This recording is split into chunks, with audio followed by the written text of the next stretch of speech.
Hello guys, എല്ലാവരും എന്തെടുക്കുക? ചായയൊക്കെ കുടിച്ചോ? ഇന്ന് നമ്മൾ താലപ്പൊലി കാണാൻ പോകുന്ന ഒരു വീഡിയോ ആണ് കേട്ടോ ഇത്.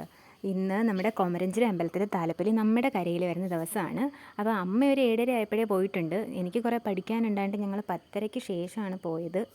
ഞാനും അവളും അച്ഛനും കൂടെ ബൈക്കിലാണ് പോയത്. ഏകദേശം ഒരു 10:30-11 മണി ആയപ്പോഴാണ് ഞങ്ങളുടെ അവിടുത്തെ അമ്പലത്തിൽ വന്നത്. ഞങ്ങൾ അടുത്ത അമ്പലമാണ് കേട്ടോ. സത്യത്തിൽ നടന്നു പോകാൻ പറ്റുന്ന ദൂരമേ ഉള്ളൂ, എന്നാലും ഞങ്ങൾ വണ്ടിയിലാണ് പോയത്. അങ്ങനെ എന്തായാലും അവിടെ ചെന്നപ്പോഴത്തേക്ക് താലപ്പൊലിയൊക്കെ എത്തിയിരുന്നു.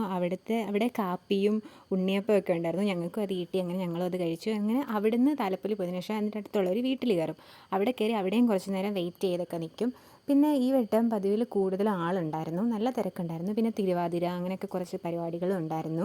ഇവിടെ എല്ലാം ഒരു ആഘോഷമാണ്. ദേവിക്ക് 14 കരകളുണ്ട്. 14 കരയിലും ഇതിന് നല്ല ആഘോഷമാണ്. ഞായറാഴ്ച തൊട്ട് ഒന്നാം ഉത്സവം തുടങ്ങുകയാണ്. അതിൻ്റെ ഭാഗമായിട്ടൊക്കെയാണ് ഈ താലപ്പൊലി ഉള്ളത്. 29 ദിവസത്തെ പറ എന്തോ ഉണ്ട്. അത് കഴിഞ്ഞിട്ടാണ് ഈ താലപ്പൊലി തുടങ്ങുന്നത്. അങ്ങനെ ഫെബ്രുവരി 17 ഞങ്ങളുടെ ഉത്സവം. ലാസ്റ്റത്തെ ഉത്സവം ഞങ്ങളുടെയാണ്. അങ്ങനെ അവിടുന്ന് താലപ്പൊലിയൊക്കെ പോയി അത് കഴിഞ്ഞിട്ട് ഞങ്ങളൊക്കെ പഠിക്കുന്ന ഒരു സ്കൂളുണ്ട്, അവിടെ പോവും. അവിടെ പോയി അവിടെയും കുറച്ച് എന്തൊക്കെയോ പരിപാടികളുണ്ട്. എന്നിട്ട്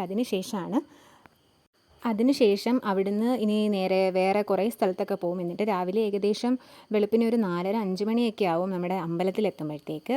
ഞങ്ങൾ കഴിഞ്ഞ വട്ടവും ഞങ്ങൾ 3 പേരും പോയതാണ്. അന്നൊരു ഏകദേശം 5 മണിയൊക്കെ ആയപ്പോഴാണ് വീട്ടിലെത്തിയത്. അപ്പോൾ നല്ല ഉറക്കക്ഷീണമൊക്കെ ആയിരിക്കും. ഞങ്ങൾക്ക് 2 പേർക്കും ക്ലാസ് ഉണ്ടായതുകൊണ്ടാണ് ഞങ്ങൾ പോകാഞ്ഞത്. അങ്ങനെ